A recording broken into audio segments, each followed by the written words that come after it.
What's the difference between async and await in JavaScript? Let's talk about these two keywords.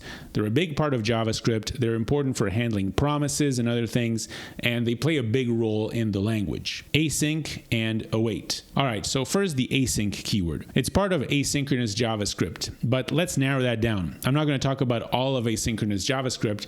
I want to talk specifically about the async keyword itself. What does it do and how do you use it? Well, the async keyword is used to define a JavaScript function as an async function. It's placed in front of the function keyword when defining a function, so it can also show up in other kinds of function expressions. You can use async in front of an arrow function, for example, and you can also use it in methods defined inside of a JavaScript class. So you can basically use the async keyword wherever a function is defined. And when you define a function as an async function, this means two things. First thing, an async function always returns a promise, no matter what. It's always going to return a promise. Now, okay, so hold on. What if I don't return a promise inside of a function? What if my return statement returns something else, like a string or a number or an object or an array? Well, the rule is that no matter what you return inside of the async function, what the function will return outside. So in other words, what's going to come out of the async function is always going to be a promise. The way this works is that the async function will wrap the return value into a promise if it's not already a promise. So that's the first thing about the async keyword. It makes a function always return a promise, which means it's going to wrap that return value in a promise. The second thing that the async keyword does, it allows you to use await inside of the function. Now you can only use the await keyword inside of functions that are defined as an async function. So the thing keyword really lets you use the await keyword. That's why the async and await keywords are used together.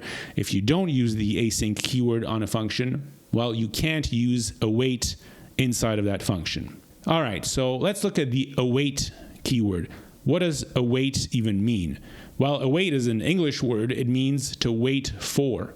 So to await something means to wait for something. The await keyword is an operator in JavaScript, which means that it operates on an expression. In fact, it's technically a unary operator, and it goes in front of a single expression. A unary operator is an operator that works on one thing. That's as opposed to a binary operator or a ternary operator. Here are other unary operators in JavaScript, the not operator, which is the exclamation mark, and the negation operator, that's the minus sign. What they have in common, all of them, is that they operate on an expression immediately to the right. And that's how the await keyword works. It takes the expression on the right and it waits for it. So here are the rules of await. If the value on the right is a promise, then the execution stops and waits for that promise to be resolved. It then gives us the value that was inside of that promise, and then execution keeps going. I like to think of this as stopping and unwrapping the promise to get what's inside. If the promise is already resolved with a value, by the way, then we don't need to stop at all. We just unwrap the promise. But something else can happen. If the promise isn't resolved, but it's rejected with an error instead, then the await expression will throw that error as an exception. That's something to keep in mind. The await keyword can throw exceptions. Now, what if you want to use await on something that's not a promise, or that may or may not be a promise? What if it's any other value? Then await doesn't do anything on the value. It doesn't wait. It doesn't unwrap it. It just keeps going. By the way, you can use await on any expression to the right of it.